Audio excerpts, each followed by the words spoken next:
Lettres romandes, entretien littéraire et irrégulier, un podcast proposé par Julien Sansonance. 11e épisode, avril 2020, je reçois l'écrivain et critique littéraire Olivier Molin.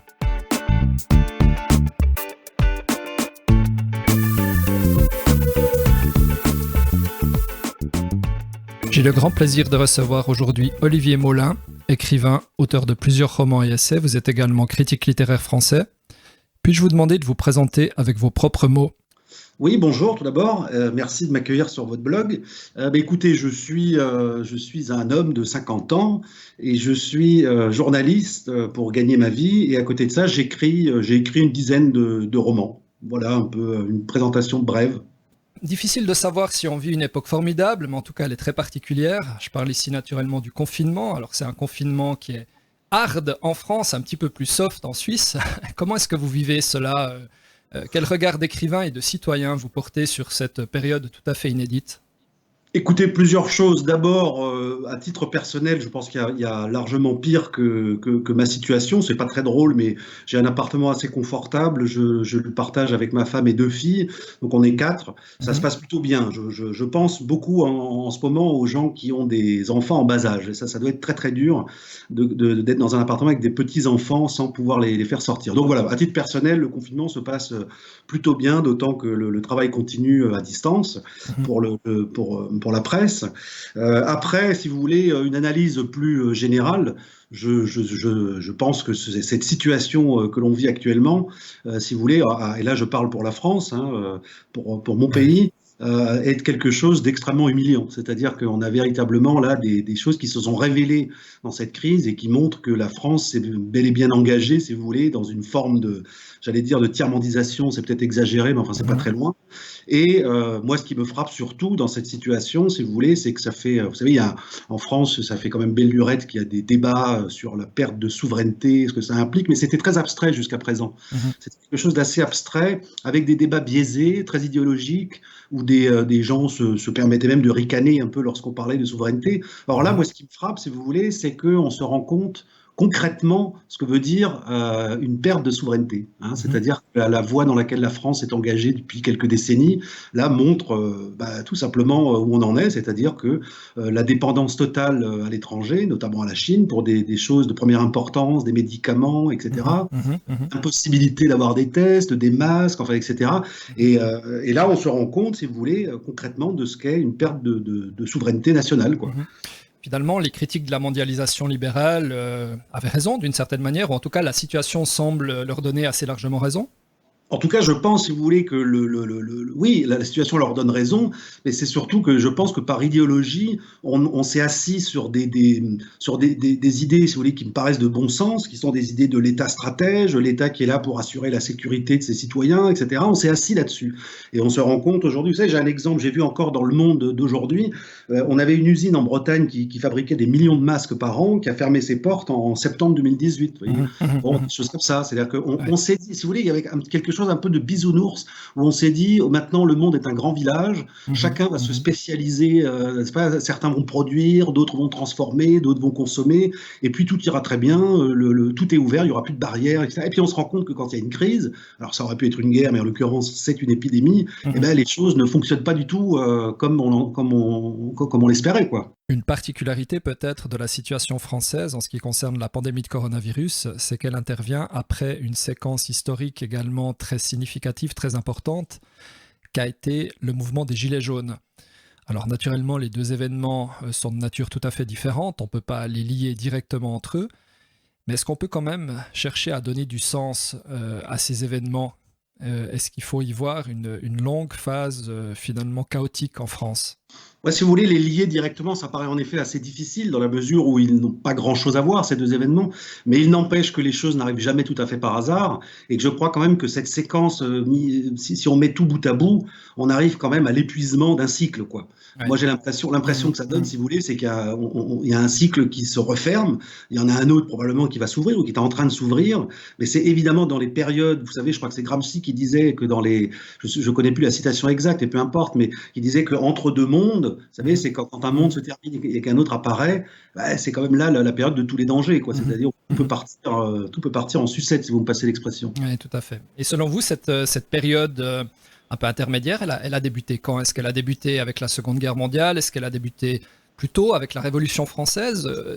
Quand est-ce que les choses ont commencé à basculer d'une certaine manière?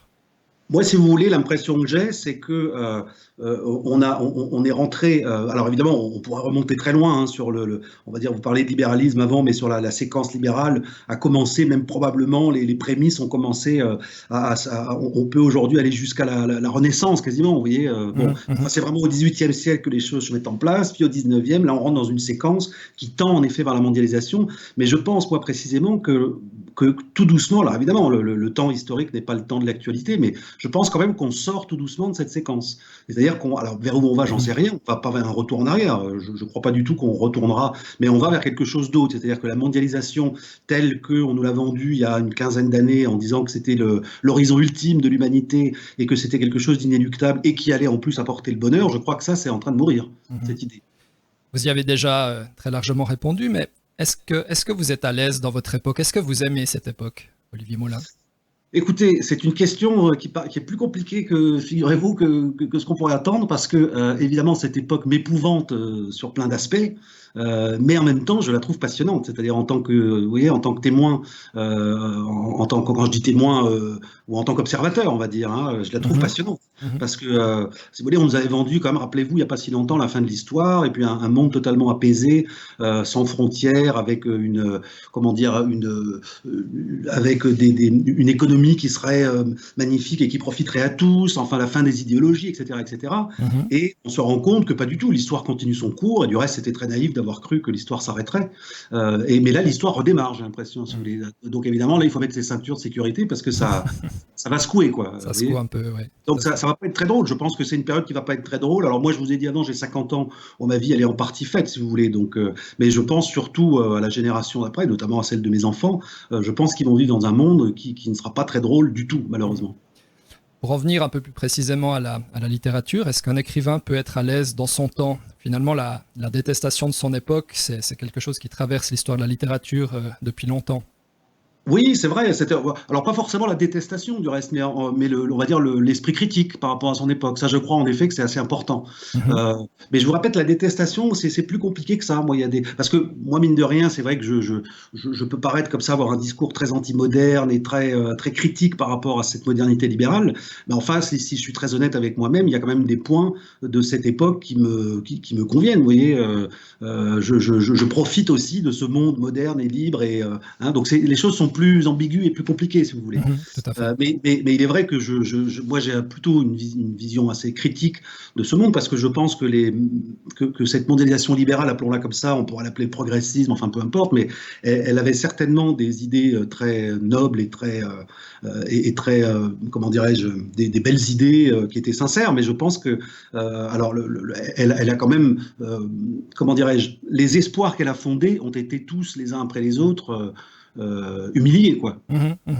C'est surtout ça, moi, qui me frappe, si vous voulez, c'est que et là, après, le concept parce que je parlais de progressisme, mais le concept de progrès, qui est un concept absolument incroyable, parce il résiste à tout. Quand on pense qu'après le XXe siècle, on a continué, quand je dis le XXe siècle, après les hécatombes des 2 secondes guerres mondiales, on a continué à croire à l'idée du progrès, c'est quand même fascinant. On se dit, quand est-ce qu'on remettra... Moi, je pense que c'est assez central, si vous voulez, non pas de jeter, de tout jeter par-dessus bord, mais de questionner le progrès. Ça me semble aujourd'hui quelque chose de fondamental, le questionner, c'est-à-dire demander ce progrès à tout prix, est-ce qu'il nous sert ou est-ce qu'il finit pas par nous desservir?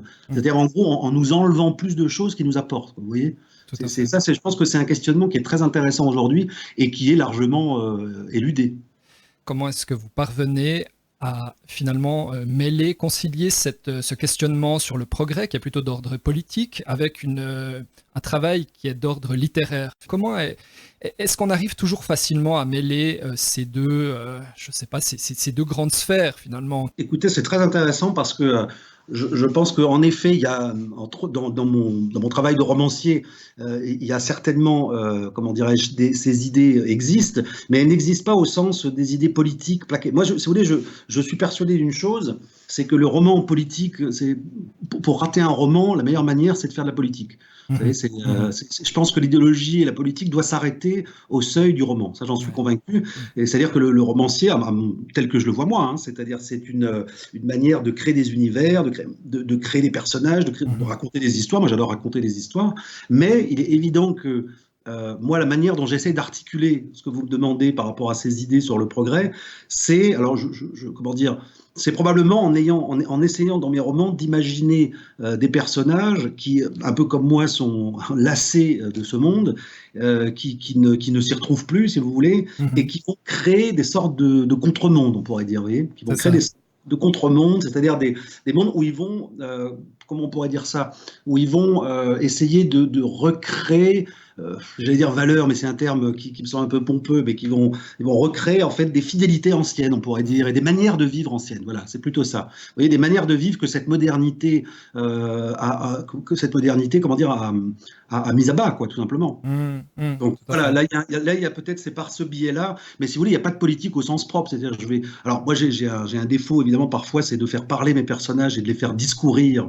Alors, je le fais un peu trop, il faut que je fasse attention, mais en tout cas, je veux dire qu'il n'y a pas de politique directement, mais il y a quand même une tentative dans mes romans de faire échapper à des personnages qui sont souvent un peu vous savez, des ratés, des bras cassés, des personnages un petit peu, on pourrait presque dire, vous savez, des picaros, comme on disait avant dans le roman picaresque, c'est-à-dire des gens qui ne sont pas adaptés à ce monde d'efficacité, à ce monde où nous sommes de produire et de consommer, et c'est un peu des rêveurs, hein, mes personnages, souvent. Tout à fait.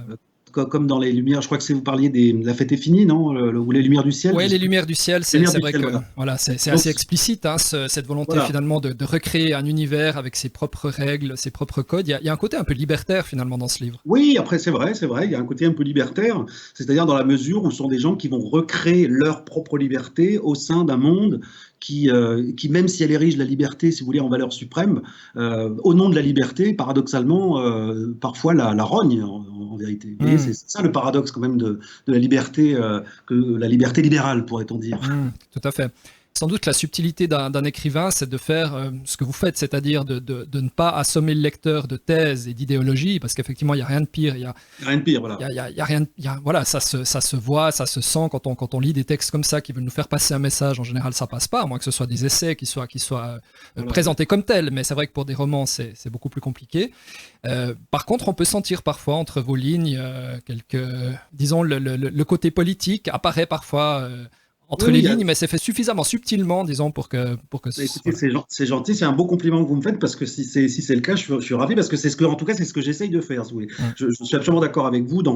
Il y a des romanciers, alors c'est pas la peine de les citer, mais il y a des romanciers qui ont un talent d'écriture incontestable, si vous voulez, mais qui confondent en effet le roman et l'essai. Ouais. C'est-à-dire que dans le roman, se mettent à discourir alors parfois des choses très intéressantes du reste, hein, c'est pas la question, mais si vous voulez, je pense que c'est pas le lieu du roman. Le lieu du roman, là, il faut faire de l'essai dans ce cas, en effet. Ouais, tout à fait. Et donc, moi, j'essaye en effet de raconter quand même mes histoires, et surtout de ne pas me laisser piéger par l'idéologie. Et quand je dis ça, je veux dire par là que dans le développement d'un personnage, si vous voulez, même si à un moment donné, ça vous paraît bizarre ce que je dis, mais même s'il se met à penser contre moi, contre ce que je pense, je le laisserai penser comme ça et agir comme ça. Vous voyez ce que je veux dire ? Oui, tout à fait. L'autonomie des personnages. Il faut en partie, effectivement, laisser cette autonomie des personnages jusqu'à les rendre crédibles et en tout cas cohérents, et qui forment quelque chose de cohérent, quoi. C'est ça, tout à fait. Alors, c'est une grande question, mais qu'est-ce que la littérature pour vous ? Oh là oui, ça c'est en effet une très grande question. J'aurais, comme toutes les grandes questions, j'aurais beaucoup de mal à vous répondre. Moi, je crois par contre, je ne sais pas si je répondrai bien en vous disant ça, mais ce dont je suis persuadé, vous savez, je suis journaliste aussi par ailleurs, j'aime beaucoup lire des essais, j'aime beaucoup, et je sais que dans le milieu, on va dire, qu'on pourrait qualifier d'intellectuel, que ce soit celui de certains journalistes ou de certains essayistes, il y a toujours quelque chose qui m'a un peu frappé, c'est je dirais pas le mépris, le mot est trop fort, mais la non-considération du roman mais en tant qu'explication d'une époque. Vous voyez ce que je veux dire ? C'est-à-dire que moi, je crois que le roman, donc en dehors de son aspect artistique, pourrait-on dire, littéraire pur, c'est en dehors du plaisir esthétique qu'il donne, il est aussi quelque chose qui permet parfois de comprendre son époque et de parfois la comprendre mieux que, à mon sens, même parfois un livre d'histoire aussi. J'adore les livres d'histoire, hein, j'ai une formation d'historien et je lis beaucoup de livres d'histoire, mais je vais vous donner un exemple concret si vous voulez. Je viens de lire, j'ai profité du confinement pour lire un livre qui est édité par un éditeur suisse d'ailleurs, l'éditeur des éditions Noir et Blanc, et qui ont réédité un livre magnifique que vous connaissez peut-être, qui s'appelle Le Cheval Rouge de Eugenio Corti. Non, malheureusement pas. Qui est comment dirais-je, un écrivain italien qui est mort il n'y a pas si longtemps, une dizaine d'années, et qui a écrit, alors c'est un monument de 1500 pages, qui raconte l'histoire de l'Italie de 1940 à peu près à 1974, qui avait été publié par l'Âge d'Homme en son temps, en 94, et qui est réédité aujourd'hui par les éditions Noir sur Blanc.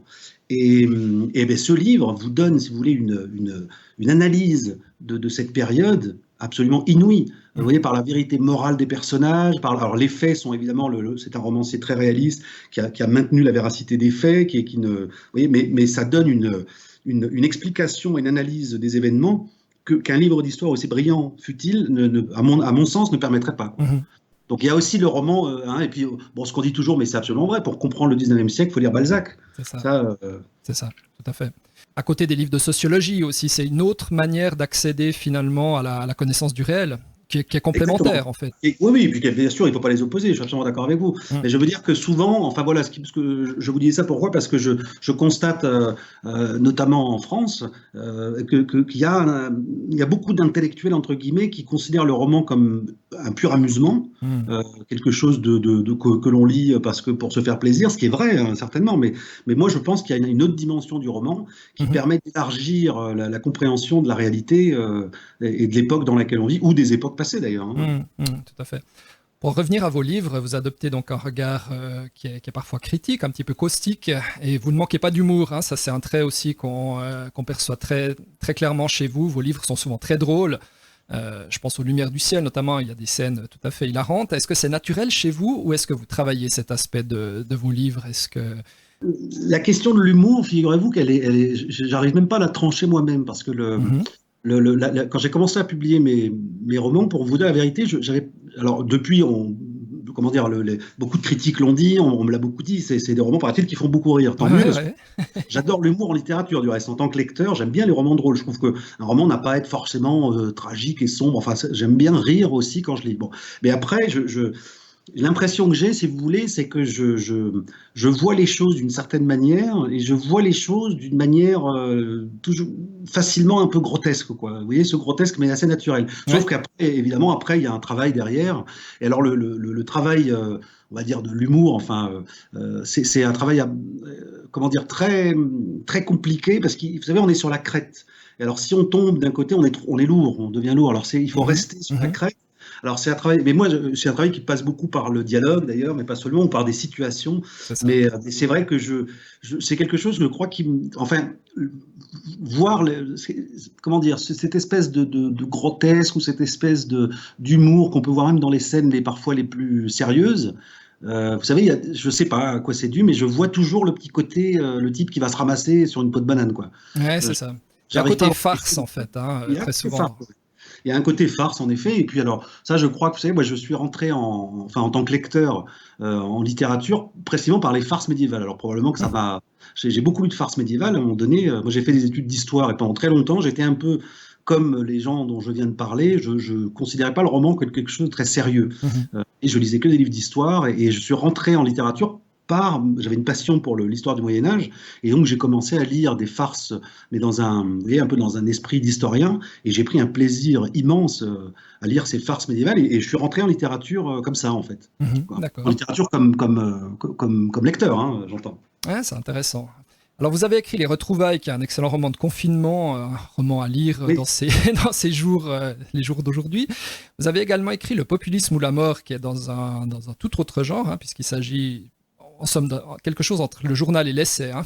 Oui, c'est ça. Un éloge du populisme, autant dire que c'est un livre qui va à l'encontre d'à peu près tout ce qu'on peut lire partout ailleurs, en particulier dans les médias, mais beaucoup aussi dans le domaine des livres et de la littérature. On peut imaginer que c'est un livre qui vous a valu l'estime de certains et le mépris de beaucoup d'autres. C'est un livre courageux, vous ne prenez pas beaucoup de pincettes dans cet ouvrage, on sent que vous n'êtes pas beaucoup censuré, mais peut-être l'avez-vous fait. Oui, oui, tout à fait. Alors là, c'est un livre, non, je me suis pas censuré du tout, justement. L'idée, c'était de ne pas me censurer, mais en même temps aussi de pouvoir assumer tout ce qui serait imprimé, si vous voulez. C'est-à-dire Mhm. de pas non plus céder à une provocation qui soit purement réactive, vous voyez. Donc, à partir du moment où j'ai imprimé ce livre, et je l'ai relu évidemment, etc., Mhm. tout ce qui est. Alors, il y a des choses, en effet, qui sont un petit peu par le fil de la plume, qui peuvent paraître excessives, et qui le sont certainement. Mais si vous voulez, le pari, c'était en effet de faire un éloge du populisme, parce que alors juste avant de répondre à cette question, quand même, en France, ça m'a pas valu que des amitiés, comme vous l'imaginez, hein. Justement, tout à fait, oui. Oui. Ah, voilà, c'est bon, bah, enfin, ça je m'y attendais aussi, hein, si vous voulez. Mais il est évident qu'en France, on est quand même encore dans une séquence où la liberté, on en parlait avant, mais la liberté est une valeur extrêmement abstraite, mais Mhm. elle n'est pas très, vous voyez, alors je ne sais pas comment c'est en Suisse, je crois que c'est quand même, vous avez moins de ce genre de problème que nous, j'ai l'impression. Vous êtes plus habitués à dialoguer et à laisser des opinions un peu, c'est l'impression que j'ai de France en tout cas. Le champ médiatique semble un peu moins tendu. Moi, c'est surtout Voilà. cette tension que je ressens de l'extérieur en France. Et effectivement, peut-être qu'en Suisse, il y a encore une liberté, mais on sent aussi évidemment que les idées dissidentes sont, voilà, sont mal vues et condamnées Oui, symboliquement. oui. Oui, oui, oui, oui. Mais en tout cas, bon, c'est vrai qu'en France, ça m'a pas valu que des amitiés. Mais enfin, après, vous savez, la meilleure manière quand un livre sort et qu'on l'aime pas, c'est d'en parler le moins possible, hein. Donc, ça a été ça en tout cas, une certaine frange de la presse. Et puis, il y a une autre presse, en effet, alors, qui en a parlé qui en a fait l'éloge parce que ça allait dans le sens de ce qu'elle pensait. Et Mhm. puis, certains, en effet, alors, il y en a pas beaucoup, mais certains qui n'étaient pas forcément d'accord avec ce livre, mais qui ont su en dire un mot gentil en disant que c'était courageux et qu'on n'est pas d'accord, mais qu'il avait le droit de le faire, en gros. Bon, c'est déjà pas Ouais, mal. Hein, c'est déjà pas mal, tout à voilà. fait, tout Mais à fait. sinon, après, oui, non, la question du populisme, si vous voulez, ce qui m'agaçait un peu, c'est cette manière dont on est en train d'en faire une insulte politique. Même pour les plus hystériques, c'est quasiment du fascisme en fait, hein, ni plus ni moins. Alors que moi, je pense que on parlait justement de la fin d'un monde et de la naissance d'un nouveau monde. Je crois que cette transition se fait précisément par le populisme. Et moi, je pense que le populisme alors pas forcément dans tous ses aspects, mais il a des aspects très positifs. Et c'est notamment c'est pour moi, je l'analyse, on va dire pour la résumer un peu, vous savez, c'est comment dire la réaction d'un peuple qui sent qu'on l'amène à l'abattoir, quoi, qu'on l'amène à l'abîme, Mhm. et qui rue dans les brancards une dernière fois. Mhm. Qui rue dans les brancards, non pas parce qu'il veut se substituer à la politique, tel que je le vois moi, c'est qu'il veut être conduit d'après ses intérêts, quoi, si vous voulez. Vous Mhm. voyez ce que Mhm. je veux dire? C'est une demande politique, là, le populisme. Mhm. C'est-à-dire que c'est dire aux gouvernants, pensez à nous avant de penser aux autres. Mhm. Pensez à nous, c'est-à-dire peuple français, là je parle des Français, mais ce sera peuple hollandais dans les Pays-Bas, ce sera peuple italien pour les populistes italiens. Vous voyez ce que je veux dire? Oui. C'est-à-dire qu'il y a une volonté de retour, à mon avis, à la protection nationale et à une politique. Et c'est vraiment un mouvement très politique en fait. Alors les gens en France s'amusent souvent volontairement à le confondre avec la démagogie. Moi, je crois que c'est autre chose que la Mhm. démagogie. Mhm. Et je crois que c'est surtout quelque chose de très nouveau, qui n'a rien à voir évidemment avec le fascisme, qui n'a rien à voir avec le nationalisme même, qui est vraiment une demande politique d'être pris en considération, quoi. Mhm. Et on en revient à ce dont on parlait juste avant au niveau de la pandémie. La pandémie est l'occasion aussi peut-être pour le populisme tel que vous l'entendez, de regagner quelques lettres de noblesse, puisque finalement les thèses d'une certaine relocalisation de l'économie, on voit avec la pandémie que ce dont tout le monde disait il y a encore quelques mois que c'était soit impossible, soit pas souhaitable, eh ben, on voit que c'est à la fois possible et souhaitable. Tout à fait. C'est là où je suis absolument d'accord avec vous, et c'est là où je pense que cette pandémie, en fait, en ce qui concerne, c'est peut-être là qu'on peut d'ailleurs la lier aux gilets jaunes, comme vous essayez de le faire avant. Mhm. C'est-à-dire elle est un accélérateur, si vous voulez. Elle est quelque chose tout ce que montre cette pandémie. La vérité, c'est on commençait à le pressentir, notamment, on va dire, entre guillemets, les populistes le pressentaient, le disaient, mais leur voix ne portait pas. Et Mhm. là, je pense que ça va accélérer les choses. C'est-à-dire qu'il y a des gens qui vont, des gouvernants, j'entends, ou des gens qui ne sont pas dans le spectre populiste, qui vont peut-être se dire, tiens, alors évidemment, ils vont essayer de tirer la couverture à eux, de dire, bon, mais peu importe, l'essentiel, c'est qu'il Mhm. faut espérer que le boulot soit fait à la fin de cette épreuve, quoi. Mhm. Mhm. Mais, Mais c'est là où effectivement il y a quelque chose il y a une séquence qui est cohérente, quoi. Il y a une grande cohérence. On s'aperçoit tout d'un coup que bah, voilà, le monde qu'on est en train de créer, il est d'une fragilité inouïe, quoi. Mhm. Pour revenir à votre livre Le populisme ou la mort, je considère qu'il est courageux à la fois par ce qui est écrit dans le livre, et puis aussi parce que d'une certaine manière, vous prenez le risque probablement de vous fermer certaines portes. Peut-être que certains éditeurs seront éventuellement plus prudents. On sait que maintenant, en France, il y a quand même une forme de censure qui s'exerce sur certains écrivains, soit pour ce qu'ils écrivent, soit pour ce qu'ils sont, c'est-à-dire aussi pour ce qu'ils pensent, pour des éléments d'ordre privé, sans doute tout à fait condamnables. Là n'est pas la question, mais les textes sont analysés à l'aune de la vie morale des écrivains, de leurs pensées qui sont plus ou moins conformes et plus ou moins justes. Est-ce qu'il n'y a pas quelque chose quand même de très inquiétant au pays de la liberté, au pays de Voltaire, avoir des écrivains mis au pilori comme ça, soit pour leur comportement, soit même pour leurs idées qui sont considérées comme non conformes? Écoutez, pour moi, c'est une catastrophe. Ça, c'est évident, c'est une catastrophe. Mais si vous voulez, moi, ce dont je me rends compte en France, notamment, c'est que l'idéologie a tout gagné.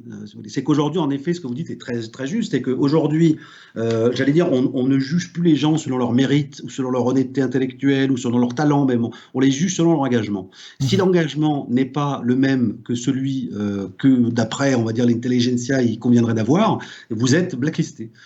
En dehors de vos mérites propres, si vous voulez. Vous voyez ce que je veux dire? Et ça, c'est le propre presque de la justice idéologique, c'est-à-dire de dire de pas, on peut avoir un engagement et être un type bien, et l'inverse, hein, on peut avoir un mauvais engagement et être un type bien, et on peut avoir un bon engagement et être un sale type. Donc il faut juger les gens sur. Mais bon, ça c'est terminé aujourd'hui. Vous savez, il y a vraiment. Mais je viens de lire récemment un livre très intéressant un roman qui s'appelle Anna, d'un écrivain qui a totalement disparu, qui a été réédité, là, qui s'appelle André Terrive, qui était un intellectuel de droite entre deux guerres assez connu et qui était critique littéraire au Temps, qui était le grand journal français à ce moment-là à Paris, et lui a analysé ça en fait en montrant que c'est vraiment, si vous voulez, pendant l'entre-deux-guerres par exemple, il y avait encore ce respect de l'adversaire, c'est-à-dire qu'on pouvait chroniquer dans l'Action française un écrivain communiste et vice-versa. Ouais. On pouvait dire je ne suis pas d'accord avec ce monsieur, mais son livre, et puis discuter. Ça c'est fini, effectivement c'est fini. Moi je pense, alors il y aurait quelque chose là-dessus certainement à écrire, mais je pense que c'est avec la suprématie des communistes à la sortie de la Seconde Guerre mondiale qui ont pris les postes culturels petit à petit et qui, avec leur, comment dirais-je, une forme de fanatisme idéologique quand même, ont coupé court à cette liberté. Vous savez, c'est Sartre qui dit tout anticommuniste est un chien. À partir du moment où l'anticommuniste est un chien, on ne discute plus, on ne discute pas avec un chien. On lui met un coup de pied ou on le met dans un chenil. Enfin. Et donc je pense qu'on en est largement resté là en France et c'est effectivement une tragédie pour la liberté, puisqu'aujourd'hui il y a des écrivains qui sont tricards, j'ai envie de dire, tricards dans les sphères, en tout cas, dans les sphères journalistiques et dans les sphères intellectuelles qui comptent, quoi. Et ça, c'est vrai. Alors, en effet, quand j'ai publié Le populisme ou la mort, je savais que je prenais un risque. Mais si vous voulez, à un moment donné, moi, ce qui m'a poussé à publier ce livre, je vous dis, il n'y a pas de provocation de ma part, mais c'est simplement de me dire qu'il y a un moment donné, à force de baisser la tête et de longer les murs pour des idées moi j'estime que mes idées sont pas odieuses, sont pas sont légitimes. Et vous voyez, à un moment donné, on joue un jeu selon les règles fixées par l'adversaire. Donc moi je me suis dit, il faut sortir de ces règles du jeu, et puis on verra. Et puis si plusieurs le font, peut-être qu'à un moment donné, voilà, c'est comme ça qu'on réussira en tout cas à conquérir ou pas la place qui nous est due, quoi.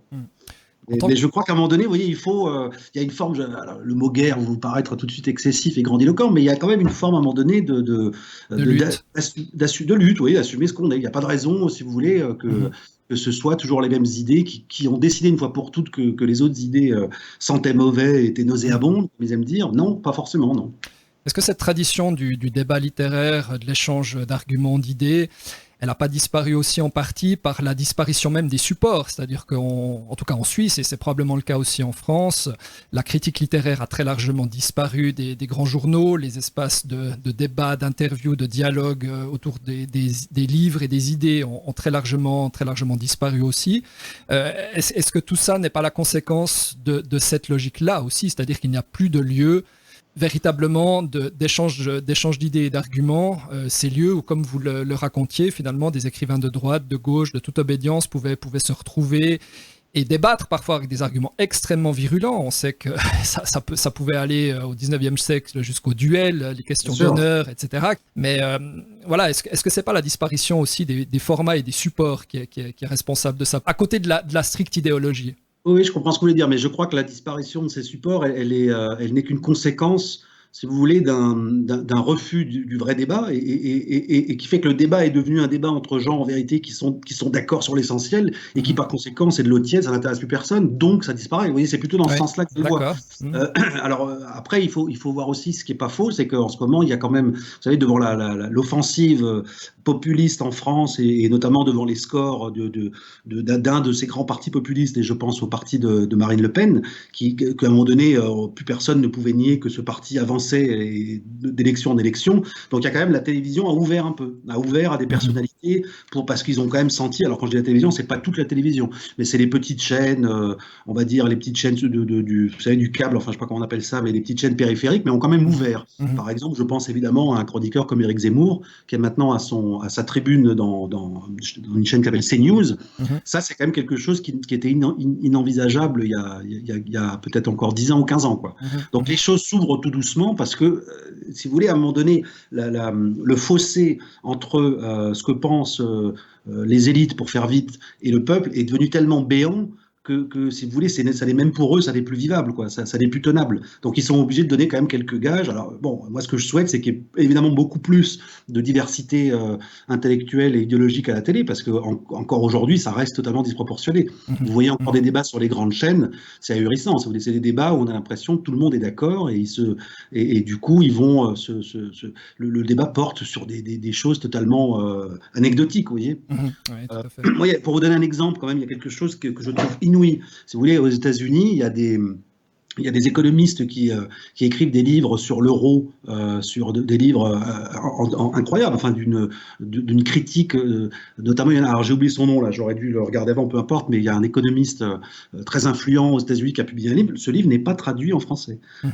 C'est-à-dire que le débat, par exemple, sur l'euro, sur la monnaie unique en France, c'est quelque chose d'inouï. Je pense qu'en Union soviétique, c'était pas mieux, quoi. Il n'y a pas de débat. C'est-à-dire que on fait comme si cette monnaie ne posait aucun problème, n'avait pas. Alors, vous voyez ce que je veux dire? Absolument. Ça, c'est quelque chose de fascinant. C'est-à-dire que dans une circonstance normale, il y a encore quelques décennies, quand la France savait encore débattre, il y aurait eu des débats régulièrement à la télévision contre l'euro. Là, non. Il y a une espèce ça, c'est quand même très, très inquiétant, parce qu'il y a un déni de réel, et là, c'est vraiment de l'idéologie pure. C'est-à-dire que l'euro peut nous faire sombrer, on refusera d'en discuter pour des raisons idéologiques.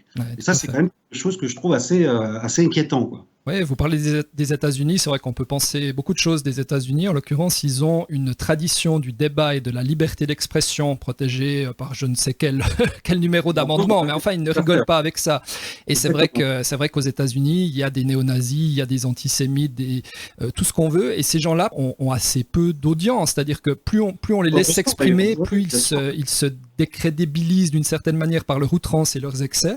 Et on a l'impression que de mettre des chapes de plomb, finalement, c'est à la fois inutile et contre-productif. Et contre-productif. Alors après, il est vrai que par rapport, comment dire, moi je trouve ça normal qu'en Europe, si vous voulez, on n'a pas la même histoire qu'eux. Un parti néo-nazi en Europe, ça me choquerait moi-même. Vous voyez ce que je veux dire? C'est que les États-Unis n'ont pas connu le nazisme sur leur sol. Ils ont une conception de la liberté telle qu'ils se disent bon, c'est un petit parti, c'est pas grave, on le surveille quand même. J'imagine que la police secrète le surveille quand même de près.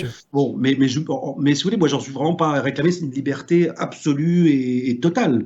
Je pense qu'il y a qui est certains freins, et notamment dans ce que vous dites, c'est-à-dire des gens qui ouvertement en appelleraient à massacrer les juifs. Ça me semble juste qu'ils soient interdits de parole, vous voyez. Mais enfin moi ça ne me choque pas en tout cas. Mais par contre, ce que je veux dire, c'est on n'en est pas là. On n'en est pas là. On en est vraiment aujourd'hui avec des idées qui sont extrêmement légitimes, des idées qui apporteraient quelque chose au débat, qui seraient n'ont aucune publicité au sens propre, c'est-à-dire n'ont aucun moyen de gagner le public, uniquement parce qu'elles déplaisent à des gens qui ont décidé que c'était comme ça. C'est ça moi qui me choque, vous voyez. Tout à fait. Et là on a quelque chose on a une démocratie malade, c'est-à-dire que que moi je reste persuadé qu'à partir du moment où il n'y a pas de débat, à partir du moment où il n'y a pas de confrontation d'idées, je vous dis, il y a une forme, ça peut vous paraître choquant, mais il y a une forme intellectuellement, en France, on est dans une certaine manière comme en Union soviétique. C'était vraiment, alors même si les libertés formelles ne sont pas, vous voyez, sont pas mises à mal comme elles l'étaient en Union soviétique. On n'est pas, je veux dire par là qu'il n'y a pas un matin deux flics qui vont venir chez moi m'embastiller, quoi. Mais dans les faits, il est évident qu'il y a des gens qui ne peuvent pas accéder à la parole, qui ne peuvent pas dire ce qu'ils ont à dire. Alors, c'est vrai aussi qu'avec Internet, ça a un peu changé la donne, hein. Il y a quand même des réseaux, des manières et des possibilités aujourd'hui de s'exprimer et de se faire entendre qui n'existaient pas il y a encore quelques décennies. Pour revenir à la question de la pandémie et de la liberté, je m'étais fait la réflexion que la liberté va sortir perdante aussi de cette affaire du point de vue des maisons d'édition, puisqu'il y a, et votre livre en est la preuve d'une certaine manière, un certain nombre de maisons d'édition qui proposent des contenus, des livres qui ne vont pas forcément dans le sens du mainstream, on va dire ça comme ça. Oui. Et effectivement, ces maisons d'édition, par définition, sont plutôt de taille réduite, ont une capacité financière plutôt faible. Et est-ce qu'il ne faut pas craindre qu'à la fin, lorsqu'il y aura des sociétés qui vont devoir déposer le bilan, lorsqu'il y aura des faillites de librairies et de maisons d'édition, est-ce qu'on ne va pas assister là à une réduction encore de la diversité des livres produits, puisque finalement ne subsisteront que les plus grosses structures, celles qui ont les reins solides, la capacité financière de subsister à une crise telle que celle-ci? Ah oui, je pense que c'est incontestablement un risque, et c'est vrai dans tous les domaines malheureusement, c'est-à-dire que les gros groupes avec les reins solides, comme vous dites, s'en sortiront mieux en tout cas, et il est vrai que c'est les petits qui vont mettre la clé sous la porte les premiers, et les petits, vous avez raison, c'est souvent les éditeurs, non seulement des éditeurs d'ailleurs, on va dire un peu anticonformistes, donc qui publient des livres un petit peu, qui pensent différemment, mais même, vous savez, des petits éditeurs de littérature pure cette fois-ci, donc qui ont beaucoup moins d'enjeux politiques. Moi, je vois aujourd'hui, vous savez, alors ça, c'est lié évidemment aussi à l'économie et au fait que les maisons d'édition étant pris dans des grands groupes, si vous voulez, l'aspect pervers, c'est évidemment qu'on leur demande de la rentabilité plus importante et que par conséquent, elles prennent beaucoup moins de risques. Et même en littérature pure, en France, aujourd'hui, vous remarquez bien, c'est quasiment plus les gros éditeurs qui découvrent des nouveaux talents, ou voire qui rééditent, qui font tourner un petit peu le patrimoine. Il y a beaucoup de petits éditeurs, notamment à Bordeaux, des éditeurs, je pensais l'Éveilleur ou l'Arbre Vengeur, enfin des petits éditeurs qui sont très fragiles, qui font un travail absolument magnifique, mais là en littérature pure, et c'est évidemment les premiers, c'est les plus fragiles, quoi. C'est eux qui risquent de se casser la figure, les premiers. Mais vous savez, ça c'est vrai aussi, par exemple, je lisais récemment, je crois que c'est le Goemio qui a sonné un peu l'alarme en disant que dans la restauration, ça va être le même problème. C'est-à-dire que ceux qui vont se planter, c'est les petits bistrots de famille, j'ai envie de dire, vous voyez, les petits, et qui sont souvent les bistrots où on mange le mieux et les plus sympathiques. Enfin, vous voyez, et les chaînes, évidemment, resteront. Ça risque de faire des dégâts, et ça risque paradoxalement d'uniformiser encore plus nos sociétés, c'est-à-dire avec des. C'est ça. Et ça, c'est effectivement quelque chose de dramatique. Ouais. Et dont on parle assez peu. On parle assez peu, oui. Ouais. Absolument. Alors c'est vrai que pour l'instant on est encore dans la crise, donc bon, on gère ce qu'on a géré, mais je pense que quand on va commencer à en sortir, on va se rendre compte des dégâts, et en effet ces dégâts seront des dégâts sur quasiment, j'ai envie de dire, les entre guillemets les meilleurs, quoi. Ouais. On va bientôt terminer cet entretien, Olivier Moulin. Est-ce que vous pouvez nous parler de vos projets actuels ? Alors, oui, écoutez, mes projets, alors vous savez, depuis quelques années, je me consacre beaucoup plus au journalisme, donc j'ai un peu moins le temps d'écrire pour moi, mais je suis quand même en train d'écrire un roman, mais alors je prends vraiment le temps de le faire, si vous voulez. Voilà, je prends le temps de le faire, mais ça avance ça avance bien, quoi, voilà, mais ça avance tout doucement. Je ne sais pas si vous connaissez cet écrivain qui s'appelle Albert Cossery, qui était un écrivain qui vivait dans une chambre d'hôtel à Paris, qui était un écrivain égyptien de langue française, que j'aime beaucoup, et qui alors lui se vantait, il disait qu'il ne fallait pas écrire trop parce que c'était fatigant, et alors il se vantait d'écrire 1 ou 2 phrases par jour. Et donc il écrivait, et puis après il allait se promener au Luxembourg, il allait manger, enfin il prenait le temps de vivre. Alors moi je suis un peu à ce rythme-là, vous voyez, parfois comme je suis un peu insomniaque, la nuit je me lève, et puis pendant 2 heures j'écris un paragraphe, je me recouche, voilà. Donc j'avance tout doucement, mais l'essentiel c'est que ça avance. Et donc c'est un roman qui sera un peu plus dans la veine, si vous voulez, justement des Lumières du ciel, ou de ces romans un petit peu grandiolesques. Donc parce que les retrouvailles dont vous parliez avant, et c'est plus là un polar un peu, vous voyez, c'était un peu un autre genre. Mais j'ai toujours été partagé entre ces deux genres. J'aime bien le genre du polar. Je suis un grand lecteur de polar aussi, et je voulais en faire un, et j'avais essayé, mais là ça va être un livre un peu plus dans la veine picaresque des précédents, quoi. Peut-être Voilà. pour terminer, que faut-il lire et qui faut-il lire aujourd'hui, selon vous? Écoutez, je vous parlais là récemment, tout à l'heure, là, je vous ai parlé, alors j'insiste peut-être, mais je ne vais pas vous donner d'autres noms, mais c'est vraiment Eugenio Corti.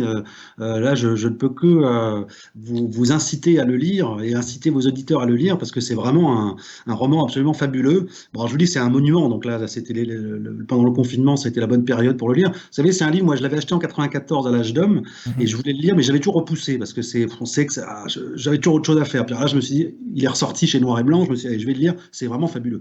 C'est vraiment, si vous voulez, de l'ordre de, vous savez, de Guerre et paix de Tolstoï ou de Vie et destin de Vassili Grossman. Mhm. C'est un roman monumental, ce qui est d'ailleurs étonnant parce que l'Italie n'est pas une grande terre de romanciers, Mhm. mais là, c'est vraiment un roman, un monument, si vous voulez, qui est incroyable et qui, avec une liberté, là précisément, vous voyez, une liberté de ton, une liberté dans l'analyse des choses, que ce soit sur l'Italie mussolinienne d'ailleurs, ou que ce soit sur le communisme. C'est un livre qui a été très mal accueilli en 84 quand il est sorti en Italie, parce que l'intelligentsia italienne était encore très marxiste, et c'est un livre qui fait aucun cadeau au communisme, Mhm. qui part du Mhm. principe que les deux grands totalitarismes du XXe siècle sont le nazisme et le communisme, et à côté de ça, le fascisme italien est une rigolade pour l'auteur. Il dit que c'est une plaisanterie, c'est presque un régime un peu bouffon, mais qui n'a pas eu du tout, ce qui n'a pas du tout été criminel comme l'a été le régime allemand ou le régime russe. Vous voyez. Mhm. Et Mhm. ça, évidemment, ça ne pouvait pas marcher en 84. Donc Dans c'est les un années de plomb, oui.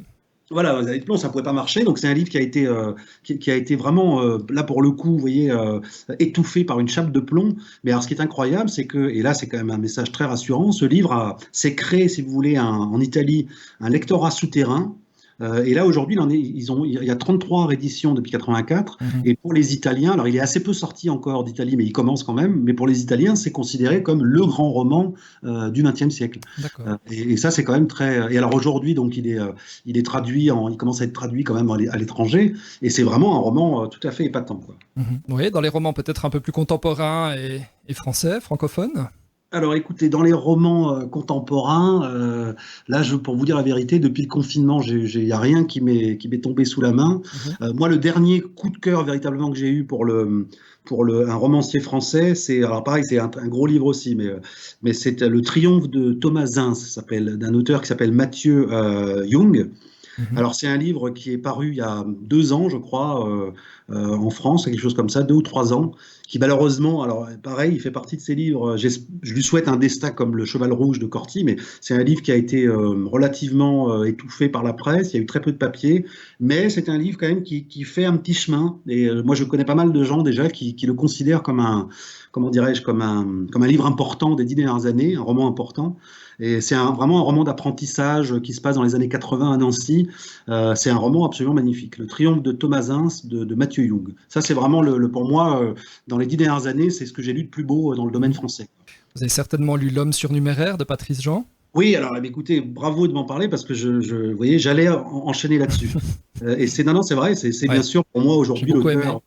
Ah oui, c'est magnifique. C'est l'auteur aujourd'hui français qui commence à compter sérieusement et qui est apparu il n'y a pas si longtemps. C'est L'homme surnuméraire qui l'a véritablement fait connaître.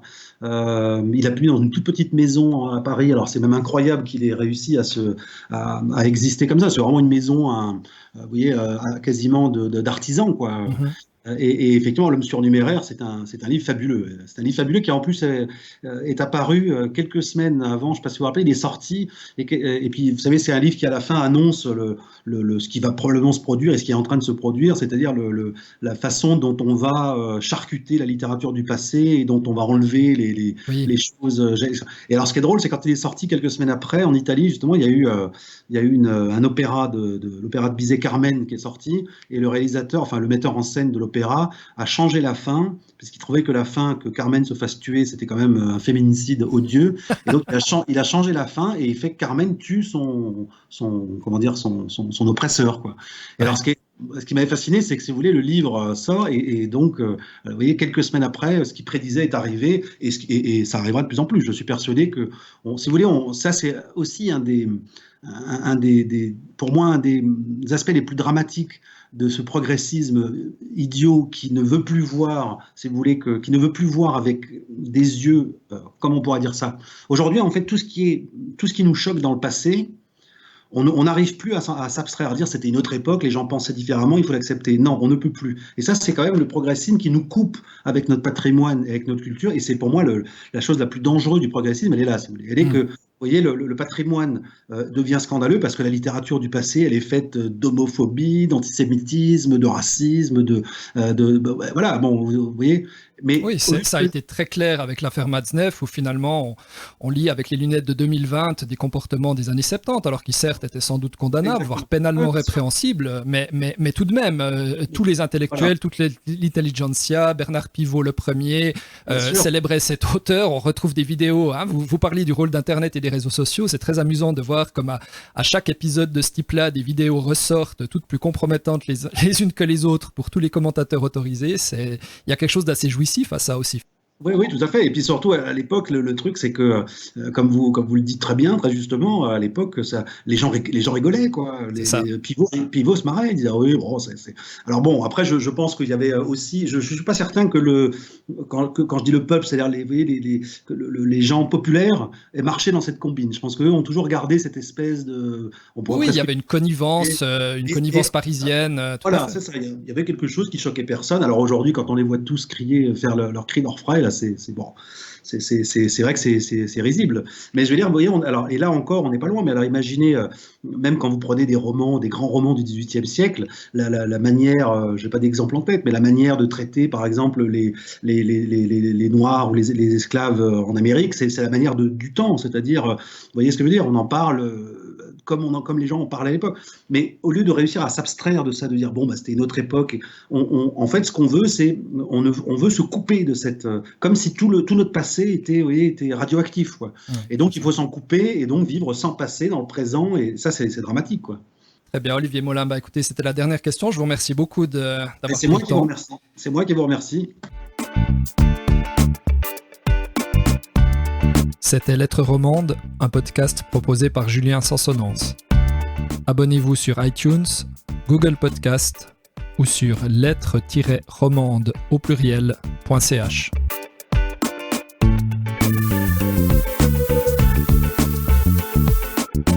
Si vous avez apprécié ce contenu, n'hésitez pas à mettre une note dans votre application de podcasting afin de contribuer à notre visibilité. Et n'hésitez pas à partager cet épisode et les précédents sur les réseaux sociaux.